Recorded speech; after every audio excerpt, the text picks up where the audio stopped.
Eh Makhosi amakhulu, ngiyanamukela kwiKhanyisani TV. Igama lami uNkhazimulo. Mawumusha i-channel ngiyacela ukuthi usubscribe ukwazi ukuthola amavidiyo esikhathi siwakhiqiza. Makhosi amakhulu, khona nje isimo la esingixakayo.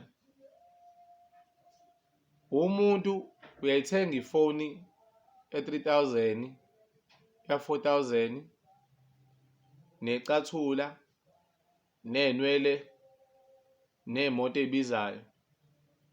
Kodwa kwenziwa yini masifanele kwenzela abantu bakini kuyibona ubukupha labo mandla noma ngithi lawo mandla okwenza lezo zinto kube nzima ukuthi ubalekelele, ungafisi ubakhokhela inkomo ezizobasiza ukuthi bathole ukukhanya. Khona into efana inyazi, mawuzothola iy'mpande ezingaphelele uthole ukulapheka ongekho right, uzoba nenkinga. Kubalulekile ukuthi enema kumelaphi wendabuko angakurobhi, akuthwele lezo mpande kuyizona zona ozidingayo noma kuthiwa zibiza kangakanani. Manje la ngiyakhona ngilapha, khona umlaleli okwabhala lapha wathi kungangcono uma kungathiwa abalaphi bendabuko bayasitshela nje iyalo sihambe sothenga iy'gobongo noma iy'mpande ekhemesti. Ubungozi bulana-ke makhosi amakhulu, kukhona iy'hlahla ezilapha ehlane la kuhlala khona imoya emibi enjengemdliwa, omatindane, otikolosho, iy'poki, omaphiyeno. Ihamba igcwaluza ehlathini ebusuku, igcine ithole isihlahla ezofihlala kusona, nekhova, ney'cabucabu, nenyoka, ney'qhutamadlebe ezingangeni kwelamathongo. Uma bewugenca lo muthi bayawugenca bawukhe emini bahambe ubeke ekhemesi, usunomuse waleso silwane ekade sihlala lapho. Uyafika wena uyawuthenga loyo muthi awuhlanjululiwe, usuyawusebenzisa usuvukelwa yinkinga kakhulu kunakuqala. Kubalulekile ukuthi ngaphambi kokuthi uthenge umuthi wazi ukuthi isimo sawo sime kanjani, nokuthi uhlanjululwa kanjani, nokuthi usetshenziswa kanjani. Njengoba uma uthola amaphilisi uyathola ukuthi la maphilisi awani, uwadla nokudla, udla mangaki. Umelaphi wendabuko uyakwazi ukuthi ahlambulule loyo muthi. Uma uzohamba uzithengela iy'gobongo, wazi ngani ukuthi ayikho impande eyafakwa emanzini amnyama kwakuphehla wona, ngaphela imindeni yaphehlelana amanzi amnyama.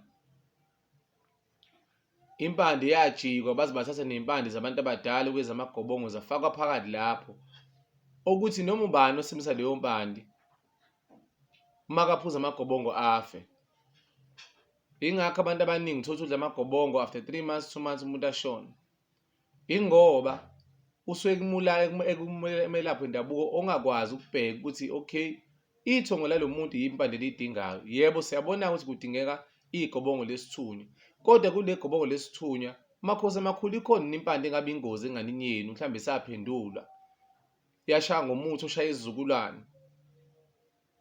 Yilezi zinto lezi fese siyibhasopo makhosi amakhulu, and kubalulekile uma kumelaphi wendabuko ubuze akunike into ejulile ngoba usuke ulapha labantu basemzimbeni wakho.